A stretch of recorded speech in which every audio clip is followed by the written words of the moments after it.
जो राम को नहीं मानते उन गैर हिंदुओं को महाकुंभ के मेले में ना दी जाए दुकान।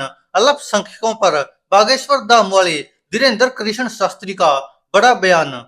महाकुंभ को लेकर अखाड़े के सुझाव को बागेश्वर धाम के पीठाधीश्वर पंडित धीरेन्द्र कृष्ण शास्त्री ने मोहर लगा दी है। उन्होंने कहा कि महाकुंभ से अल्पसंख्यकों का प्रवेश वर्जित रखना चाहिए। महाकुंभ में उन्हें दुकानें भी नहीं देनी चाहिए। जो सनातन धर्म के बारे में नहीं जानता हो वह महाकुंभ में दुकान कैसे संचालित कर सकता है।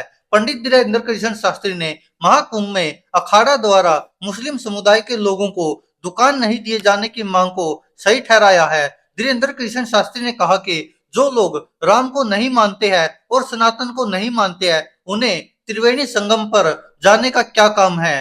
प्रयागराज में होने वाले महाकुंभ को लेकर पंडित धीरेन्द्र कृष्ण शास्त्री ने बड़ा बयान दिया है। उन्होंने कहा कि अखाड़ा परिषद की मांग बिल्कुल सही है। महाकुंभ में गैर हिंदुओं को दुकान नहीं देनी चाहिए। इसके अलावा गैर हिंदुओं का प्रवेश भी रोका जाना चाहिए। पंडित धीरेन्द्र कृष्ण शास्त्री ने अमिताभ बच्चन की फिल्म के गाने को गुनगुनाया। उन्होंने कहा कि मेरे अंगने में तुम्हारा क्या काम है।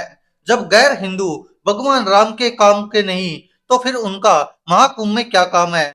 बागेश्वर धाम सरकार वाले पंडित धीरेन्द्र कृष्ण शास्त्री ने यह भी कहा कि पूर्व में थूक कांड सामने आ चुके हैं। ऐसे मामलों से सबक लेने की जरूरत है। जिन्हें सनातन धर्म के बारे में जानकारी नहीं है वे सनातनी लोगों के बीच बैठकर व्यापार भी नहीं कर सकते हैं। इसलिए महाकुंभ में अखाड़े के फैसले का वे स्वागत करते हैं। ऐसा पहली बार नहीं है जब धीरेन्द्र कृष्ण शास्त्री ऐसे किसी मामले में कूदे हो। इससे पहले भी पंडित धीरेन्द्र कृष्ण शास्त्री कई बार सुर्खियों और विवादों में रह चुके हैं, जो कि आपको याद होगा क्योंकि हिंदू राष्ट्र की मांग करने वाले भी धीरेन्द्र कृष्ण शास्त्री थे और अपने चमत्कारों को लेकर लगातार सुर्खियों में रहे हैं। वहीं आपको बता दें कि धीरेन्द्र कृष्ण शास्त्री के साथ कई बार विवाद भी जुड़े हैं। वो कभी उनके परिवार को लेकर जुड़ते रहे हैं तो कभी उनके चमत्कारों को लेकर जुड़ते रहे हैं। कुछ लोग दावा करते रहे हैं कि जो धीरेन्द्र कृष्ण शास्त्री कर रहे हैं वो केवल एक माइंड रीडिंग है, इसके अलावा कुछ नहीं है। वो भगवान के नाम पर अपना धंधा चला रहे हैं। तो कुछ लोग ये आरोप लगाते रहे कि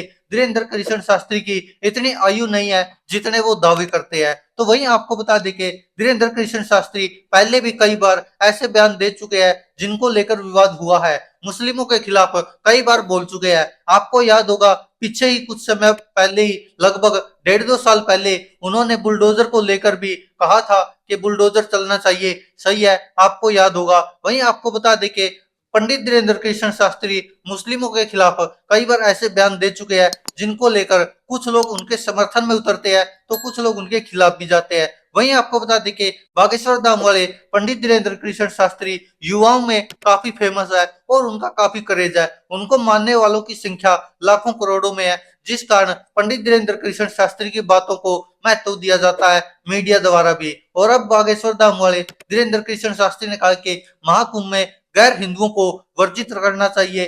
गैर हिंदुओं का व्यापार करने का हक नहीं है। अगर वो राम को मानते ही नहीं है तो फिर राम के काम में उनका क्या काम है।